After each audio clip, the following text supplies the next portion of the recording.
बच्चों, कैसे हैं आप सब। आशा करती हूँ आप सब अच्छे होंगे, स्वस्थ होंगे। स्वागत है आपका इस कक्षा में। आइए आज हम पढ़ते हैं हिंदी का पाठ 5, फिर आया आ। बसंत आते ही जब सर्दी विदा हो जाती है और मौसम गर्माने लगता है तो आम के पेड़ों पर उसका छोटा छोटा सफेद फूल गुच्छों में आने लगता है। इसे आम का बोर कहते हैं। मार्च का आखिर आते आते उत्तर भारत में आम के बाग पेड़ सब के सब मंजरियों से भर जाते हैं। आम का बोर टहनियों के किनारे पर लगता है। बोर सीधे ऊपर की ओर बढ़ता है। फूलों के इस गुच्छे में सैकड़ों महीन फूल होते हैं। इनमें अधिकतर फूल दिखावटी होते हैं। उनमें से कुछ ही फूल फलों में बदलने वाले होते हैं। बाकी फूल धीरे धीरे सूख कर गिर जाते हैं।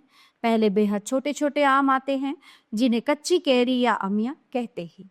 इनका रंग हरा होता है। बाद में इनका आकार बढ़ता चला जाता है। आम का पेड़ हमारे देश में लगभग हर जगह पाया जाता है। भारत में आम लगभग 4000 साल पहले भी उगाया जाता था। रामायण और महाभारत जैसे ग्रंथों में भी इसका जिक्र बार बार हुआ है। भगवान बुद्ध भी वैशाली नगर में एक आम के उपवन में ही ठहरे थे। आम्रपाली नाम की नगर वधु का यह नाम भी आम के नाम पर ही पड़ा था, क्योंकि वह एक छोटी कन्या के रूप में आम के बगीचे में ही मिली। आम के पेड़ का हमारे धर्म, संस्कृति और लोक जीवन में बड़ा महत्व है।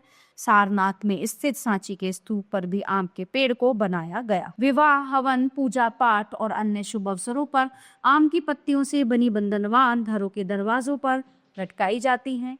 पूजा का कलश भी आम की पत्तियों से सजाकर उसके ऊपर नारियल रखा जाता है। हवन पे आम की लकड़ियों से किया जाता है।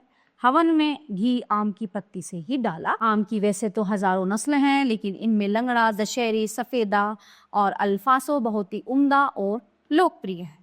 आम के कच्चे छोटे टिकोरों को छोंककर खट्टी मीठी सब्जी बनाते हैं। कच्ची कैरियों की चटनी बनाते हैं। कच्चे आम से कई प्रकार के खट्टे मीठे अचार बनते। कच्चे आम को भूनकर बनाया गया आम का पन्ना लू तथा गर्मी से बचाता है। कच्चे आम से बना आमचूर मसालों के काम आता है। आजकल आम के गूदे से बने शीतल पेय, माजा, फ्रूटी आदि भी पूरे साल बिकते।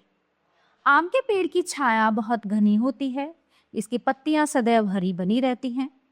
आम के पेड़ का तना काला और छाल भूरभूरी होती। इसके पत्ते चिकने व चमकदार होते हैं। आम की लकड़ी से किसानों के हल, नाव तथा दरवाजे आदि भी बनते हैं। आपने वो कहावत तो सुनी होगी, आम के आम गुठलियों के पास। कहावत चाहे जैसी भी बनी हो, लेकिन भारत के कई भागों में आम खाकर उसकी गुठली नहीं फेंकी जाती है। उसे उबालकर उसके गूदे से कहीं कहीं तेल भी निकाला जाता है। इस तेल को दियों में जलाने और साबुन बनाने के काम में लाया जाता है। प्यारे बच्चों, ये पाठ यहीं पे समाप्त होता है। आशा करती हूँ आपको बहुत अच्छे से समझ आया होगा। मिलते हैं अगली कक्षा में। धन्यवाद।